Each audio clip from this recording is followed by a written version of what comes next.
Hermanos, Dios les bendiga.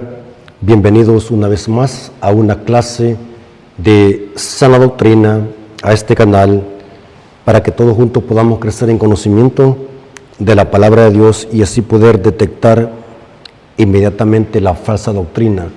Así que, hermanos, sean bienvenidos a este canal, donde el objetivo es que todos juntos podamos crecer en conocimiento y así poder conocer lo que Dios dice en su palabra. Así que, hermanos, sean bienvenidos a otro estudio más. Queremos orar para que Dios sea el autor de este estudio y que su Espíritu Santo nos guíe a toda verdad. Así que, hermanos, vengamos de rodillas. Bendito Señor que estás en el cielo, santificado sea tu nombre. Gracias, Señor, te damos porque nos permites una vez más poder conocer tu palabra. Te pedimos, Señor, humildemente que nos des discernimiento, sabiduría, para que podamos conocer este importante tema que tiene que ver con sana doctrina. Bendice tu pueblo, bendice tus hijos que van a escuchar este mensaje, que ellos sean edificados con el poder de tu palabra. Te lo suplicamos en el nombre de Jesús. Amén. Ok, hermanos, Dios me lo bendiga. Sean bienvenidos, hermanos, a este canal para que podamos seguir estudiando la palabra de nuestro Dios. Quiero que tomen sus Biblias, papel y lápiz para que puedan anotar esta interesante información de sana doctrina. Ya lo hemos dicho, hermanos, en otras ocasiones, que predicar el Evangelio es predicar doctrina. Cristo predicaba doctrina. La Biblia dice que cuando la gente le escuchaba, decía y se admiraban de su doctrina. El apóstol Pablo dice a Tito 2:1 que predicar evangelio es predicar doctrina. Tito 2:1 dice: pero tú habla lo que está de acuerdo con la sana doctrina. Noten que Pablo dice sana doctrina. Significa que también hay falsa doctrina. Pero para que conozcamos la falsa doctrina, primero tenemos que conocer la sana doctrina. Así que el objetivo de este canal es que todos juntos podamos crecer en conocimiento y así poder conocer la sana doctrina. Hermanos, es interesante que el apóstol Pedro, en 2 de Pedro 3:15, dice lo siguiente. 2 de Pedro 3:15 hasta el 17. Noten, el contexto de esta cita es lo siguiente. El apóstol Pablo era un rabino, era un fariseo, era un maestro de la ley. Había estudiado en la escuela del mejor rabino de Jerusalén, de Israel, que era Gamaliel. El apóstol Pablo, hermanos, tenía un conocimiento muy exagerado. Dios le había dado una sabiduría muy enorme y Pedro lo reconoce. El apóstol Pedro, por lo contrario, era un pescador. La Biblia dice que era del vulgo y sin letras. Significa que no era preparado académicamente como lo era Pablo. Así que cuando leemos las epístolas de Pablo y las epístolas de Pedro, vemos de que ambos son inspirados por el Espíritu Santo, pero vemos de que cada quien escribe de acuerdo a la sabiduría que Dios le ha dado. Pero es interesante que el apóstol Pedro nos advierte que si no tenemos cuidado, cuando interpretamos las cartas de Pablo, podemos caer en este pecado. El apóstol Pedro dice así, 2 de Pedro 3:15, y tened entendido que la paciencia de nuestro Señor es para salvación, como también nuestro amado hermano Pablo, según la sabiduría que le ha sido dada, os ha escrito. El apóstol Pedro reconoce que Pablo tenía una tremenda sabiduría. Pero noten el versículo 16, 2 de Pedro 3:16. Casi en todas sus epístolas, porque el apóstol Pablo escribió aproximadamente 14 cartas, se le atribuye la de los hebreos, pero hay cierta dudosidad sobre eso. Y dice Pedro, casi en todas sus epístolas, hablando de ellas, de estas cosas, entre las cuales hay algunas difíciles de entender, los cuales los indoctos e inconstantes tuercen, como también las otras escrituras, para su propia perdición. Noten, hermanos, que el apóstol Pedro no le echa la culpa a Pablo por haber escrito con esa enorme sabiduría. La culpa está de los indoctos que tuercen las cartas de Pablo para su propia perdición. Y no solamente las cartas de Pablo, dice, sino que también las otras escrituras para su propia perdición. O sea que nos podemos perder si torcemos las escrituras, porque dice para su propia perdición. La culpa es de los indoctos. Esa palabra indocto significa ignorante, iletrado. O sea, aquí Pedro está hablando de una ignorancia a propósito, una ignorancia voluntaria de estos ignorantes que tuercen las cartas de Pablo. Saben, hermanos, que la Biblia habla y la historia lo confirma, y esto lo corrobora Juan en su libro de Apocalipsis.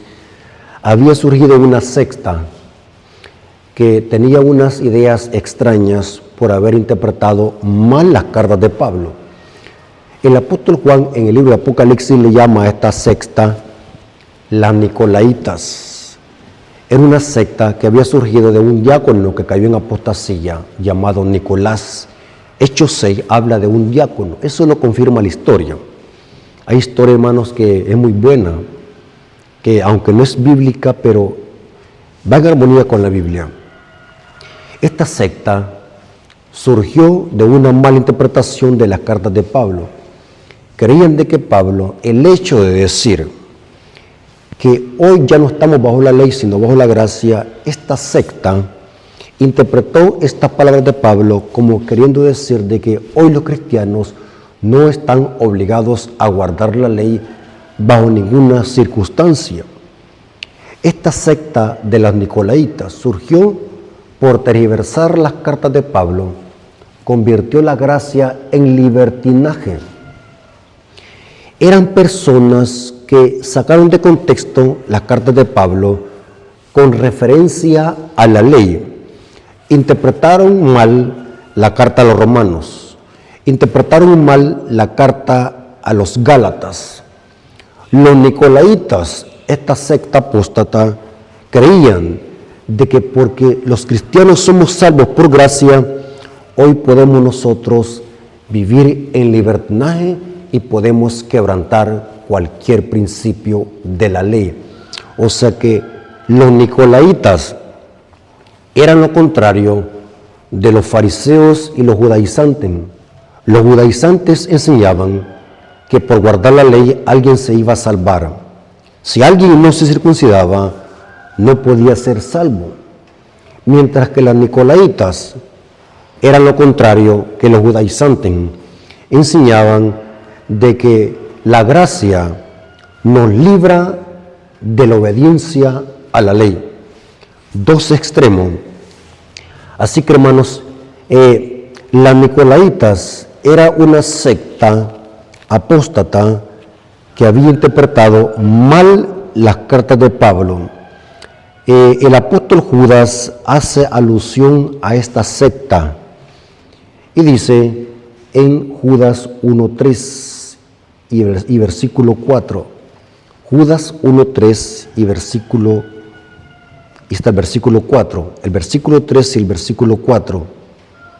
Noten lo que dice Judas: amados, por la gran solicitud que tenía de escribiros acerca de nuestra común salvación, me ha sido necesario escribiros exhortándoos a que contendáis ardientemente por la fe que ha sido una vez dada a los santos. Noten, hay que contender, hermanos. El evangelio significa defender la sana doctrina. Evangelio significa predicar la sana doctrina y por ende desenmascarar a los falsos maestros y a quienes predican la falsa doctrina. Y dice el versículo 4, porque algunos hombres han entrado encubierto. Noten que siempre hay infiltrado. Los que desde antes habían sido destinados para esta condenación, hombres impíos que convierten en libertinaje la gracia de nuestro Dios y niegan a Dios y al único soberano y a nuestro Señor Jesucristo. Noten que la gracia le habían convertido en libertinaje. Aquí se infiere que es esta secta de los nicolaitas de la que habla el apóstol Juan en el libro de Apocalipsis. Una secta que surgió por una mala interpretación de las cartas de Pablo. Lo mismo que había dicho el apóstol Pedro. Los indoctos tuercen las escrituras y las cartas de Pablo para su propia perdición. Y en ese contexto el apóstol Pedro dice en 2 de Pedro 3:17, dice: así vosotros, oh amados, sabiendo de antemano, guardaos de no sea que, arrastrados por el error de los inicuos, caigáis de vuestra firmeza. Estamos advertidos, hermanos, tengamos cuidado con los indoctos que tuercen las escrituras, especialmente las cartas de Pablo, para su propia perdición. El tema que más se ha torcido con el tema de las cartas de Pablo ha sido el tema de la gracia y la ley. Es tremendo cómo se ve a iglesias protestantes y protestantes atacando la ley de Dios, usando textos fuera de contexto, especialmente las cartas de Pablo, para sostener de que el cristiano no está obligado a obedecer la ley de Dios. Es tremendo ver cómo apologetas, tanto católicos y protestantes, manipulan y tuercen las cartas de Pablo para sostener de que el cristiano no está obligado a guardar la ley y que esa ley quedó clavada en la cruz. Más que todo, estos argumentos el protestantismo los usa para atacar el cuarto mandamiento que habla de la vigencia del Shabbat, del sábado. En este estudio, hermanos, queremos demostrar de que la Biblia enseña de que la ley de Dios tiene tres funciones en el plan de salvación. Vamos a demostrarlo con la Biblia. Y vamos a ver, hermanos, dónde está la confusión del protestantismo con este tema de la gracia y la ley. No comprenden cuál es la relación que existe entre la gracia y la ley. Hay una tremenda confusión. Y yo digo que este tema es el más torcido por el protestantismo. Es terrible ver tanta ignorancia. Es terrible ver cómo gente tergiversa y tuerce las cartas de Pablo a su antojo. Bien dicho lo que dijo Pedro: los indoctos tuercen las escrituras para su propia perdición. Así que, hermanos, quiero que tomen sus Biblias, porque vamos a ver de que la Biblia habla por lo menos de tres leyes. Y vamos a ver cuál ley es la que quedó clavada en la cruz. El pueblo de Israel tenía por lo menos tres leyes, o la Biblia habla de tres leyes.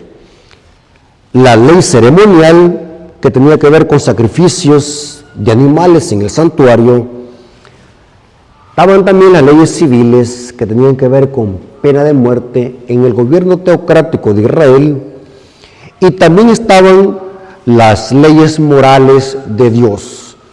Tres leyes que Dios había dado al pueblo de Israel. Y cada una de estas tres leyes tenía una función específica.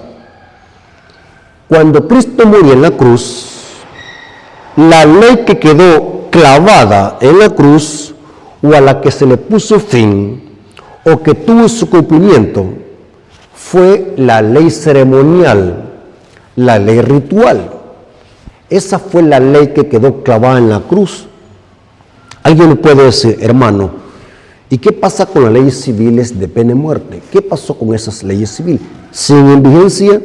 Y quiero decirles, hermanos, que sí siguen en vigencia, pero en un sentido espiritual. En el gobierno teocrático de Israel habían penas de muerte para pecados capitales, ya sea fornicación, brujería, adulterio. y para los que quebrantaban el sábado a mano alzada abiertamente. Con la muerte de Cristo, estas leyes pasaron a un sentido espiritual.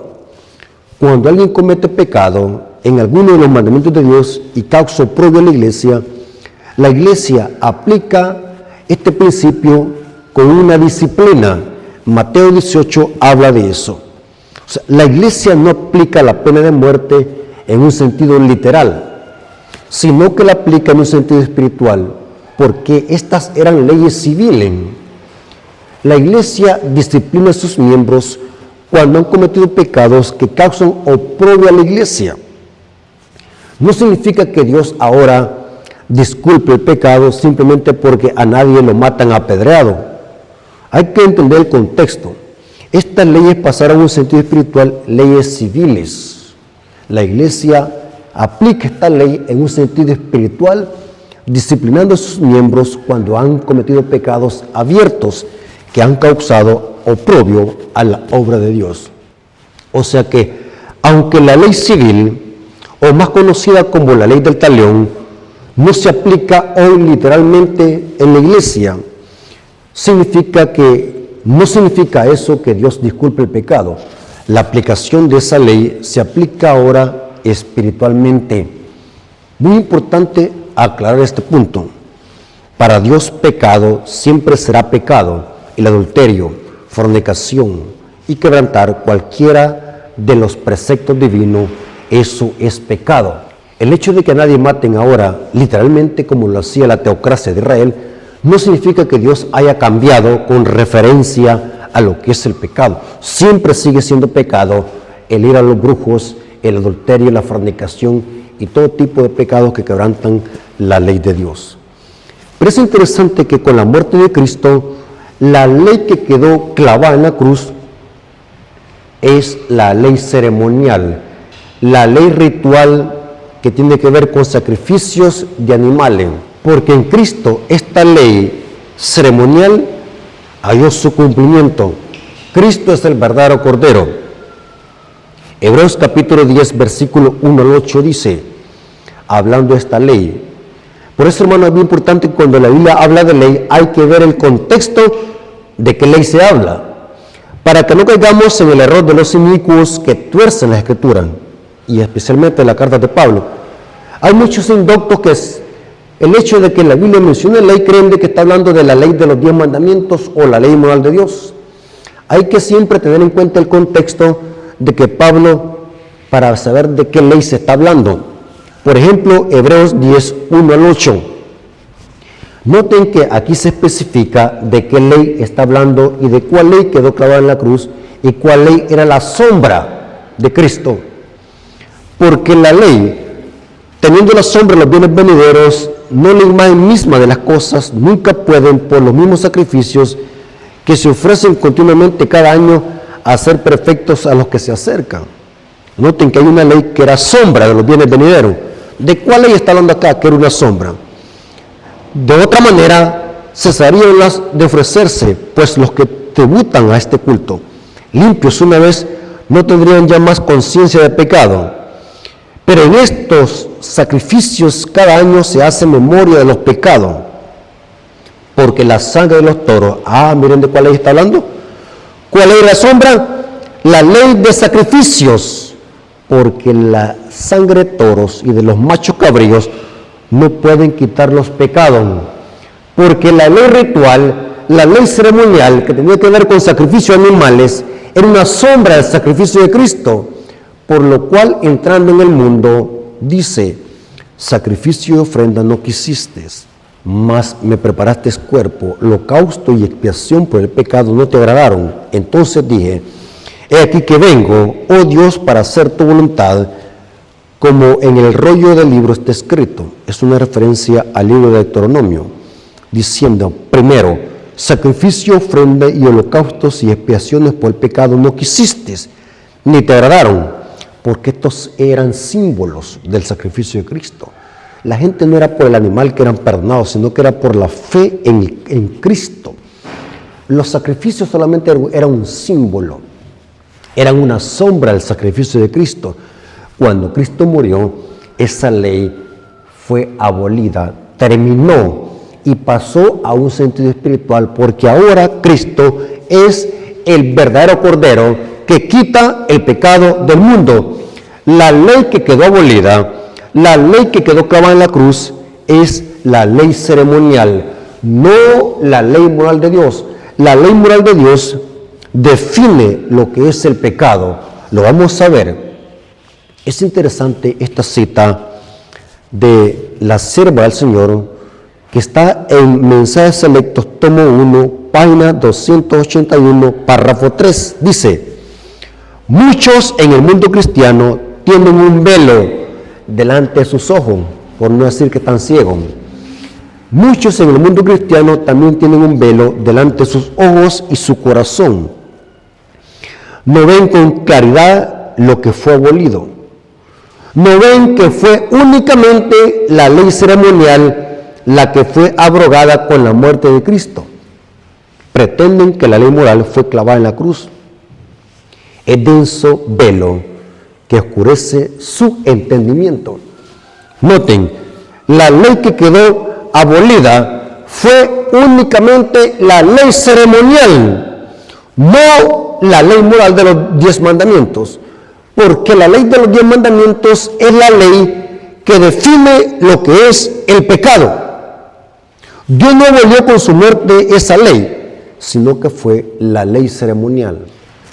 Ahora, hermanos, vamos a ver de que la ley moral de los 10 mandamientos, la ley de Dios, el decálogo, las 10 palabras en hebreo, esta ley fue escrita en 2 tablas de piedra, mientras que la ley ceremonial fue escrita por Moisés en un libro y puesta afuera del arca a un lado. Mientras que la ley moral de Dios, que son los 10 mandamientos, fueron escritos por Dios mismo en 2 tablas de piedra y puesta dentro del arca.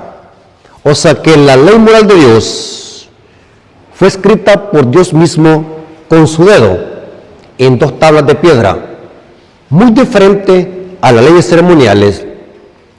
Fueron escritas por Moisés en un libro. Eso lo dice Deuteronomio.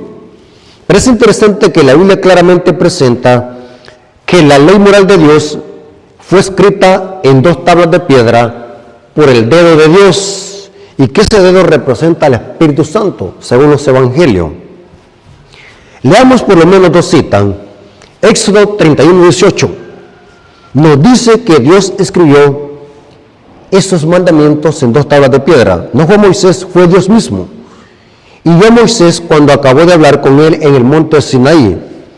2 tablas del testimonio, tablas de piedra escritas con el dedo de Dios. Noten, hermanos, que los 10 mandamientos, que son la ley moral de Dios, fueron escritas en 2 tablas de piedra. Esto lo corrobora Deuteronomio 4:13. Y él os anunció su pacto, el cual os mandó a poner por obra los 10 mandamientos y los escribió en 2 tablas de piedra. Noten que Dios hace claramente distinción entre lo que son leyes ceremoniales, leyes rituales y lo que es la ley moral de Dios, el decálogo, los 10 mandamientos que fueron escritos en 2 tablas de piedra. ¿Por qué 2 tablas de piedra? ¿Por qué no 4 ni 5? Eran tablas de zafiro, se puede comprobar que eran tablas de zafiro. ¿Por qué 2 tablas? Porque estas 2 tablas revelan los 2 grandes mandamientos en los que se dividía la ley de Dios, la Torá. Amar a Dios y amar al prójimo. La primera tabla tiene que ver con el amor hacia Dios, mi deber hacia Dios. La segunda tabla tiene que ver con el deber hacia mi prójimo, amar al prójimo. Los 2 grandes mandamientos de la Torá, amar a Dios y amar al prójimo. Esto lo dice Jesús, que de estos 2 grandes mandamientos depende o cuelga toda la ley y los profetas, porque eran 2 tablas donde estaban escritos los 10 mandamientos, y Dios los escribió con su dedo. Es interesante que la ley moral de Dios revela el carácter. Noten cómo dice esta cita, Patriarcas y Profetas 32, página 32, párrafo 1. El decálogo es un reflejo del carácter de Dios. Noten cómo dice Patriarcas y Profetas, página 32, párrafo 1, dice: la ley de Dios es tan santa como Él mismo. Es la revelación de su voluntad, el reflejo de su carácter y la expresión de su amor y sabiduría. O sea, que lo que es Dios es su ley. Si la ley es un reflejo del carácter de Dios, entonces los mismos atributos que tiene Dios, tiene su ley. En efecto, eso enseña la Biblia. Lo que es Dios es su ley. Por ejemplo, Dios es amor. Eso lo dice 1 Juan 4:8. También la ley está basada en el amor. Dice Romanos 13:10. La Biblia dice que Dios es santo. Isaías 6:1-3. La Biblia también dice que la ley de Dios es santa. Romanos 7:12. Especifica que la ley es santa, justa y buena. Dios es eterno. Eso lo dice Salmos 135, versículo 13. Su ley también es eterna. Salmos 119, 141. Dios es perfecto. Lo dice Salmos 18, 30. La ley también es perfecta. Salmos 19, versículo 7. Dios es justo. Deuteronomio 32, 4. Su ley también es justa, dice Pablo en Romanos 7, 12. Entonces, cuando desechamos la ley, cuando el protestantismo desecha la ley y dice que la ley quedó clavada en la cruz, simplemente están rechazando a Cristo, porque la ley es un reflejo del carácter de Cristo. ¿Se dan cuenta, hermanos, por qué el diablo odia a la iglesia verdadera? Según Apocalipsis dice que la iglesia guarda los mandamientos. El diablo odia a la iglesia porque esta iglesia en esta tierra exalta los mandamientos, mientras que todas las demás iglesias enseñan de que la ley quedó abolida. Terrible, hermanos. Esta es una de las más grandes falsas doctrinas que circulan en el catolicismo y en el protestantismo apóstata. La enseñanza ecuménica que los une a católicos y protestantes es la enseñanza que sostienen de que la ley quedó abolida y que era únicamente para los judíos. Doctrina falsa, doctrina ecuménica que unirá, y está haciéndolo, a católicos y protestantes en puntos comunes de doctrina. Por eso, hermanos, hay que desenmascarar esta falsa doctrina. Ahora bien, vamos a ver cuál es la función de la ley de Dios, del decálogo, en el plan de salvación. Y vamos a ver de que son tres funciones las que contiene la ley de Dios, el decálogo, la ley moral de Dios en el plan de salvación. Son tres funciones y vamos a ver dónde es que está la confusión del protestantismo. ¿Por qué ellos están confundidos? Y es por una mala interpretación o una mala comprensión de la función de la ley de Dios en el plan de salvación. Primera función de la ley. Noten qué interesante. La primera función de la ley es que señala lo que es el pecado. Dios en su ley define lo que es pecado. O sea, quien define lo que es pecado no es el hombre, no es una nación, no es un rey político. Quien define lo que es el pecado es Dios, no es la sociedad, no son los psicólogos, no son los consejeros familiares, no son los teólogos. Quien define lo que es pecado es Dios y lo revela en su ley. Dios es el único que tiene potestad de decir lo que es pecado y y lo que no es pecado, y lo revela en su ley, porque la ley nos revela lo que es el pecado. Vamos a leer alguna cita bíblica. 1 Juan 3:4. Recuerden que esta es la primera función de la ley en el plan de salvación. Nos revela el pecado. Es como un espejo. Nos señala lo que es el pecado. 1 Juan 3:4. Noten cómo dice aquí Juan. Todo aquel que comete pecado infringe también la ley, pues el pecado es infracción de la ley. Esta palabra pecado es del griego armatías, errar blanco. También Juan aquí usa otra palabra griega que es anomías, sin ley. El pecado es armatilla y el que peca comete anomía. Es un obrero sin ley, porque ese es el pecado, infracción de la ley. O sea que es Dios a través de su ley, el decálogo, que nos dice lo que es bueno y lo que es malo. El decálogo es lo que rige la conducta de la iglesia y la sociedad. No es la cultura, no es la sociedad, no es la opinión pública, no son los presidentes. Quien define lo que es el pecado es Dios en su ley. Romanos 3:20 dice: ya que por las obras de la ley ningún ser humano será justificado delante de él, porque por medio de la ley es el conocimiento del pecado. Noten, la función de la ley es señalar lo que es el pecado, revelar nuestra pecaminosidad. La ley nos dice cuán pecaminosos somos.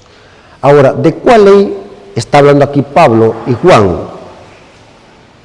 Alguien puede decir, ahí está hablando de la ley de Cristo. Esta es otra frase que usan los católicos y los protestantes para contradecir la ley moral de Dios, hermanos. La ley de Cristo y la ley del Padre es la misma, hermanos. Cristo vino a hacer la voluntad del Padre. Cristo vino a obedecer la voluntad del Padre. Juan 15:10 lo dice. Hermanos, la ley que define lo que es el pecado es la ley moral de Dios, que son los 10 mandamientos. Lo moral tiene que ver con mi conducta, lo que define lo bueno y lo malo. Eso tiene que ver con la moral. Romanos 7, versículo 7.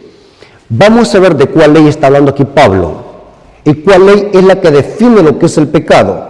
Romanos 7, versículo 7.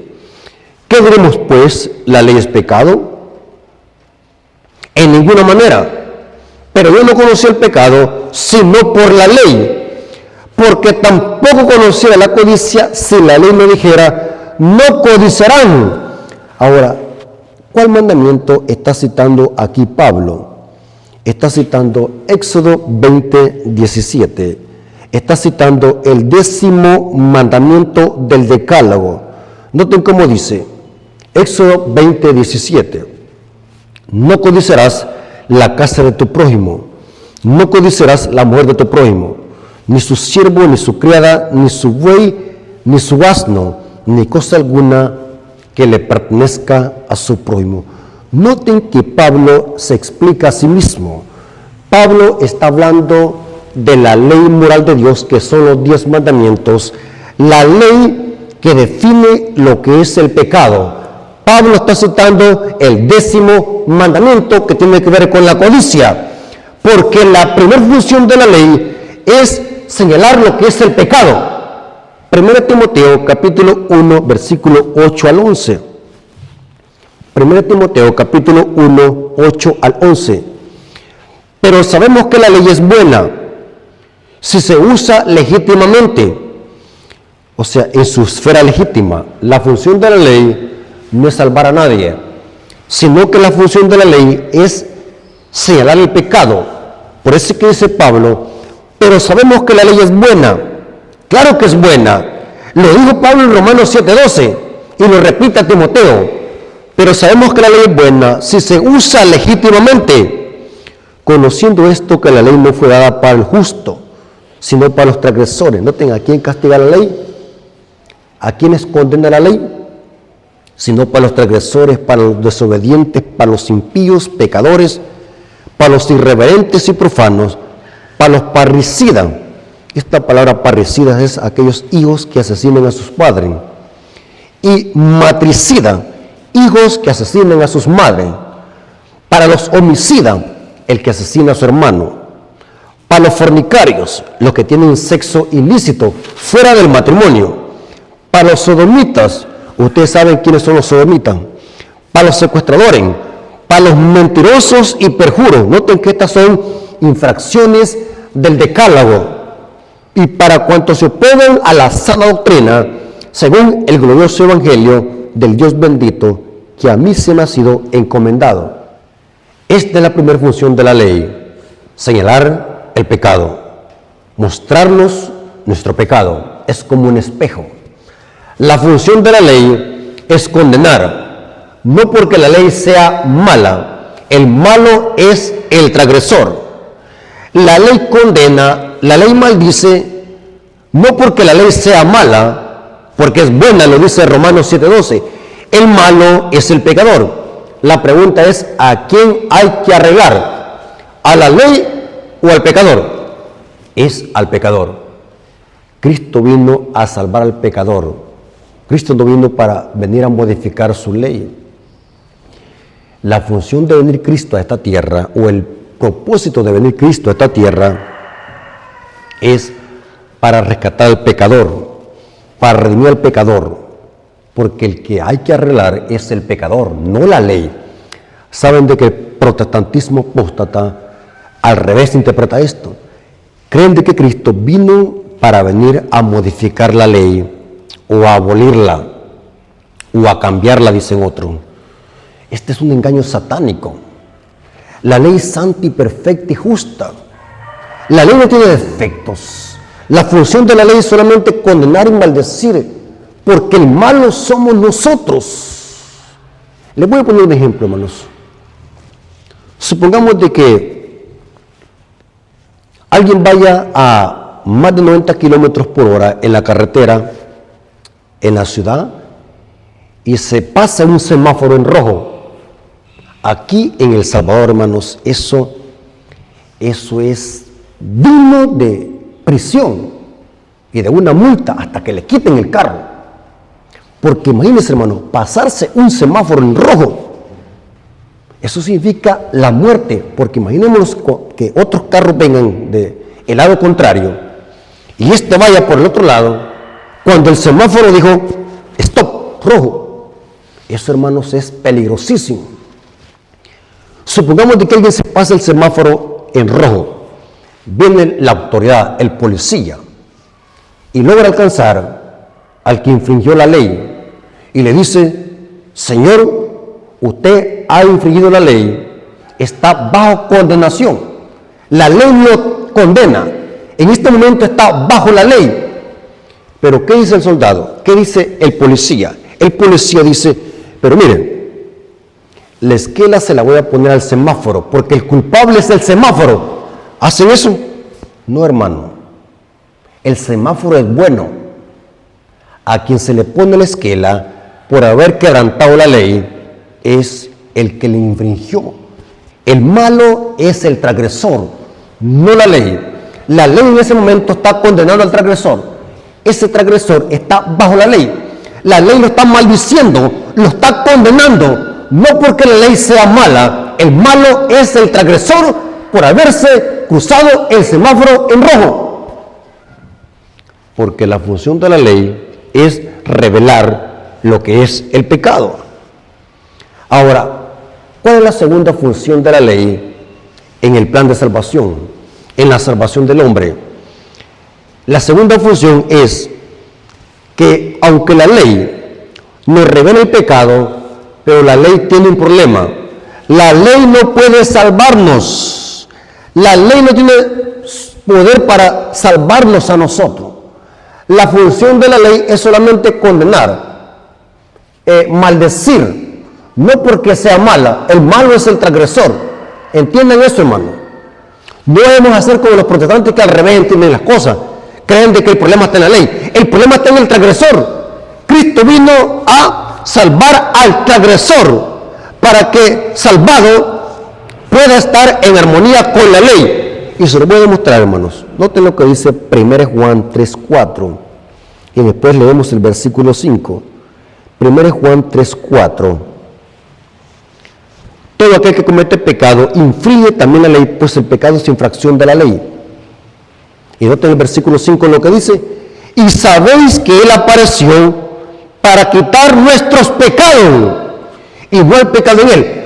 O sea que Cristo vino a morir para quitar nuestros pecados, no para aniquilar su ley. Entienden, hermanos, que están escuchando, no se deben engañar por Babilonia. El objetivo de la venida de Cristo es salvarnos de nuestros pecados, no de modificar su ley. La ley no tiene potestad para salvarnos. Así que la función segunda de la ley es conducirnos a Cristo para que seamos justificados por Él.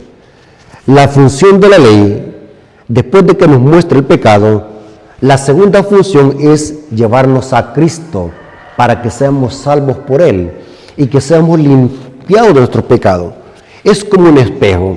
E inclusive Santiago dice que la ley es como un espejo. Creo que Santiago 1:25 dice que el que mira atentamente a la ley es como aquel que se mira a un espejo.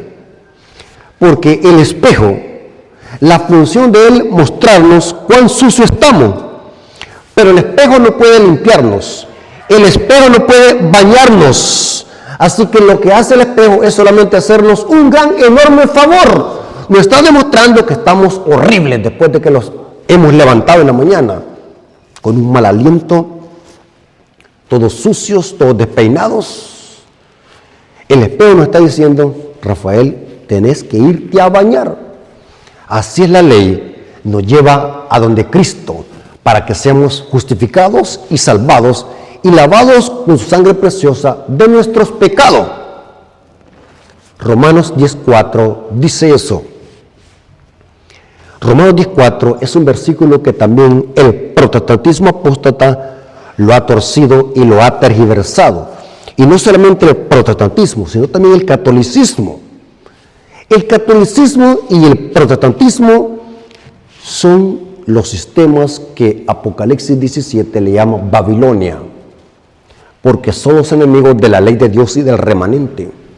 Los mismos argumentos que usan los católicos usa el protestantismo para atacar la ley de Dios.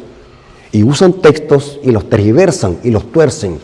Romanos 10:4 es uno de esos. Noten cómo dice: porque el fin de la ley es Cristo para justicia a todo aquel que cree. Este texto, algunos lo interpretan que Cristo le puso fin a la ley. O sea, la ley quedó abolida.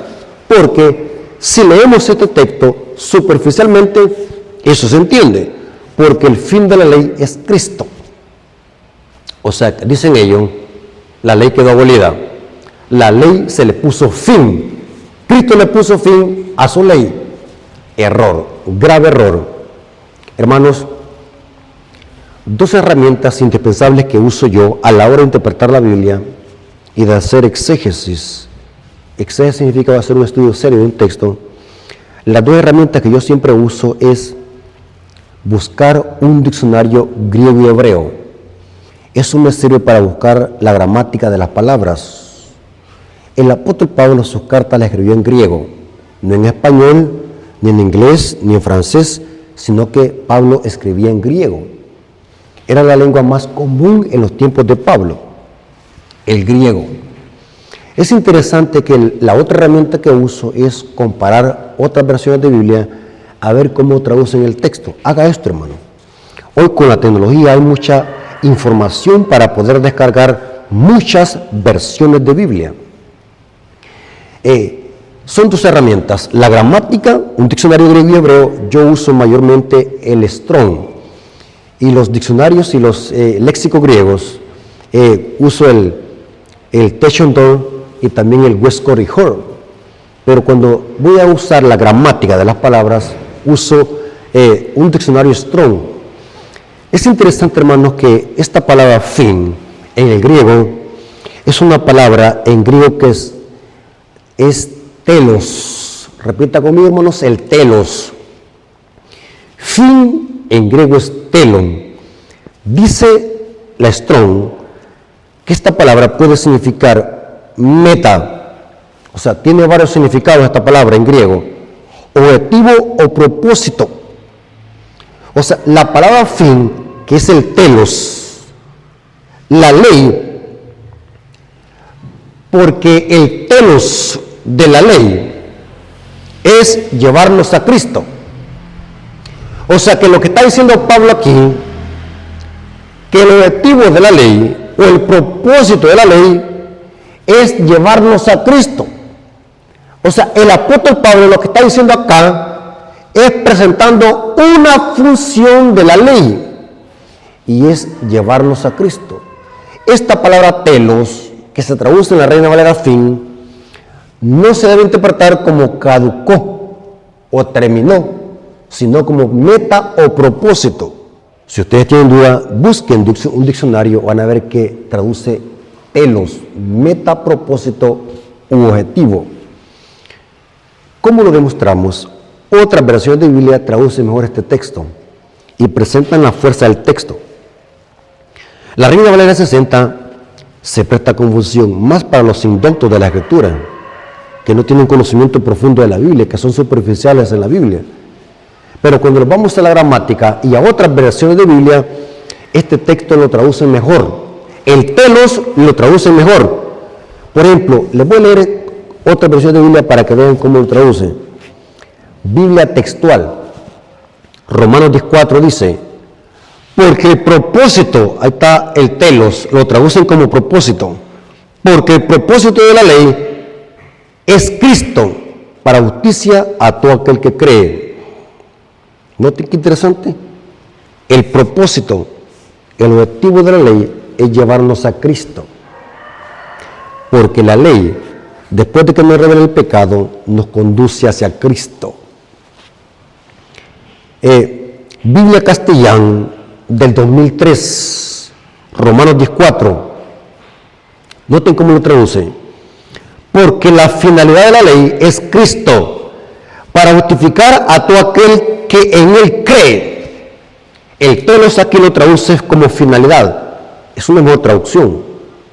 Noten cómo traduce el código textual hebraico del Nuevo Testamento. Romanos 10:4 lo traduce mejor. Porque el propósito, ahí está el telos, lo traducen como propósito. Porque el propósito de la ley divina es llevarnos al Mesías para justicia de todo aquel que cree obedientemente. Noten, porque el telos o el propósito de la ley o la meta o el objetivo de la ley es llevarnos a Cristo. Interesante.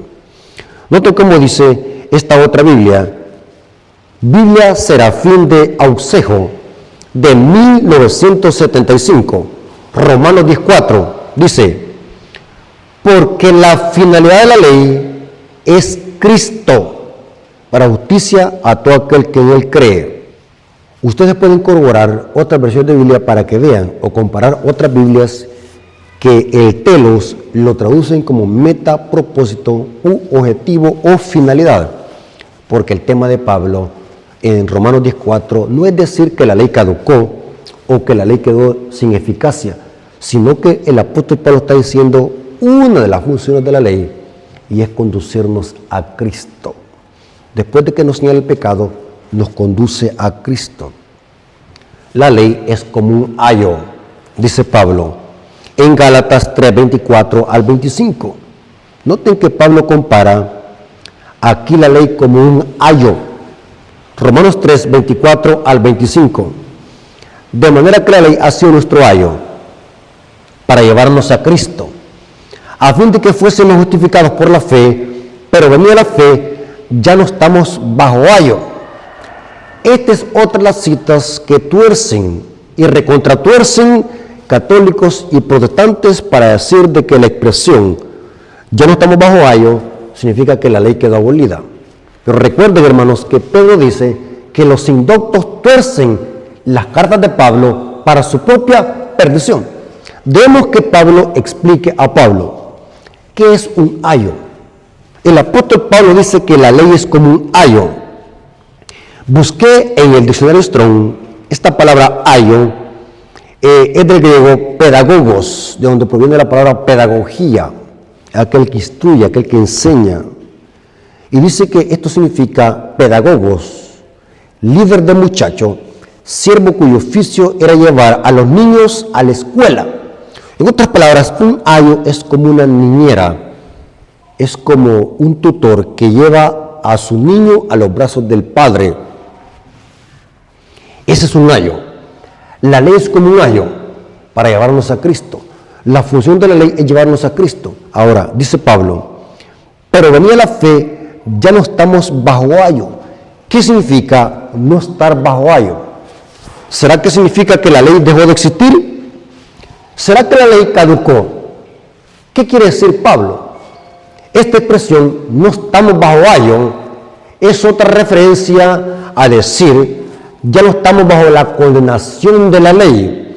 Estar bajo ayo es estar bajo la ley. O sea, en Cristo ya no estamos bajo la condenación de la ley. Les puse el ejemplo del chofer que se pasa el semáforo en rojo. En Cristo, Cristo paga mi deuda. Ya la ley ahora ya no me condena porque he sido justificado por la sangre de Cristo. Ya no estoy bajo la condenación de la ley. Ya la ley ahora en Cristo ya no me condena como transgresor porque ahora estoy revestido con la justicia de Cristo. El apóstol Pablo cuando dice ya no estamos bajo ayo significa ya no estamos bajo la condenación y la jurisdicción de esa ley. ¿Qué es estar bajo la ley? Significa estar bajo pecado. La ley me tiene pisoteado. Yo estoy bajo la ley. Eso significa estar bajo la ley. Un ejemplo. Tenemos aquí un criminal, asesino, violador, etc. Y aquí tenemos un cristiano que ha sido salvado por la sangre de Cristo. Yo les hago una pregunta, hermanos. ¿Cuál de estos dos está bajo la ley? Es el criminal que está bajo la ley. El cristiano que ha sido libertado por la sangre de Cristo está bajo la gracia. ¿Estamos de acuerdo, hermano? ¿Están entendiendo la lógica del tema? Cuando vino la fe, ya no estamos bajo ayo. O sea, ya no estamos bajo esa condenación de la ley. ¿Por qué razón, hermanos? Porque el cristiano en Cristo es libertado de esa condenación de la ley. Pero la gracia, esa gracia salvadora, no nos permite quebrantar ningún mandamiento de la ley de Dios. Lo que Pablo quiere decir es que ya no estamos bajo esa condenación. Hoy somos libres de esa condenación de la ley, pero no para pecar, no para quebrantar la ley, sino para obedecer esa ley de quien me libertó. Hermanos, ¿me voy a explicar? Estos temas los protestantes los tienen confundidos y los malinterpretan. La gracia de Cristo no nos permite quebrantar la ley. Cristo nos libertó no para que siguiésemos quebrantando la ley, porque la ley ha sido nuestro ayo para llevarnos a Cristo. En Cristo ya no estamos bajo esa condenación. Ahora en Cristo, los cristianos son libres de esa condenación y obedecen por la fe esa ley. En el cristiano, la ley, aunque ya no lo condena como transgresor, pero la ley sirve como una protección, como un cerco, para no volverse otra vez esclavo del pecado y de Satanás. Noten que la función en el cristiano de la ley toma otro sentido. Cuando estamos en Cristo, la ley nos condena. Pero ahora en Cristo, la ley nos sirve para protegernos del pecado. ¿Estamos de acuerdo? En Cristo, el cristiano es libre, no para pecar, sino para obedecer. ¿Dónde dice eso Pablo? Romanos 6, 15 al 16. Romanos 6, 15 al 16. ¿Qué pues? ¿Pecaremos porque no estamos bajo la ley sino bajo la gracia? en ninguna manera. ¿No sabéis que si os sometéis a alguien como esclavos para obedecerle, sois esclavos de aquel a quien obedecéis, sea del pecado para muerte o sea de la obediencia para justicia? O sea que la ley, en el cristiano que ha sido libertado de esa condenación de la ley, ahora la ley sirve como un cerco de protección, porque la ley ha sido nuestro ayo para llevarnos a Cristo. Interesante. La tercera función de la ley en el plan de salvación, después de señalar el pecado, después de llevarnos a Cristo, ¿cuál es la tercera función? Y es producir santidad en los hijos de Dios. La tercera función de la ley es protegernos del pecado, es producir santidad en el Hijo de Dios. Nos hace santos obedecer la ley. Romanos 7:12, noten cómo dice el apóstol Pablo: de manera que la ley a la verdad es santa. Noten, la ley es santa, el mandamiento es santo, justo y bueno. Ahora, la ley, los cristianos lo obedecen por amor, obedecen como un agradecimiento por lo que Jesús hizo por nosotros, de habernos libertado de esa condenación de esa ley. Ahora el cristiano lo obedece por amor, como una respuesta al sacrificio libertador de Cristo. Salmos 119, versículo 1 al 2. Noten en qué contexto se habla ahora de la ley. Ya no nos condena la ley, pero ahora el cristiano, ¿qué es lo que hace con la ley? Salmos 119, versículo 1 al 2. Bienaventurados los perfectos de camino, los que andan en la ley de Jehová, bienaventurados los que guardan sus testimonios y con todo corazón le buscan. O sea que la ley, como tercera función, produce santidad, nos santifica cuando lo obedecemos. Cuando lo obedecemos a Dios, nos estamos haciendo santos. Sin santidad nadie verá al Señor. Sin obediencia no hay santidad. Aquí dice que los perfectos de camino andan en la ley de Jehová. Salmos capítulo 1, versículo 1 al 4.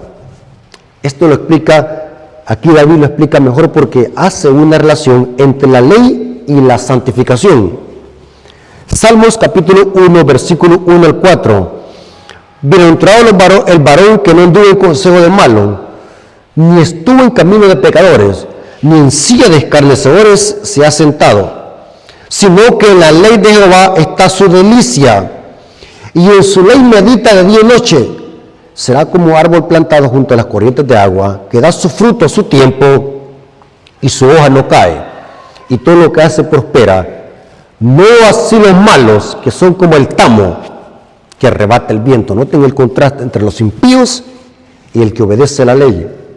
Los justos que obedecen la ley, que no andan en consejo de malos, es porque andan en los caminos del Señor, andan en obediencia a su ley, porque la tercera función de la ley en el plan de salvación es producir santidad en los hijos de Dios.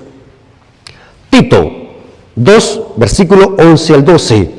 El apóstol Pablo condena el libertinaje. El legalismo judaizante enseña usando la ley como medio de salvación. Es el extremo de pervertir el evangelio. Usar la ley como medio de salvación. Eso enseñaba los judaizantes. Lo contrario, que son los nicolaitas, es el antinomianismo. Es creer de que la gracia me exime de la obediencia a la ley, por los extremos de pervertir el evangelio, el legalismo judaizante y el libertinaje. Pablo atacó esto. Tito capítulo 2, versículo 11 al 12.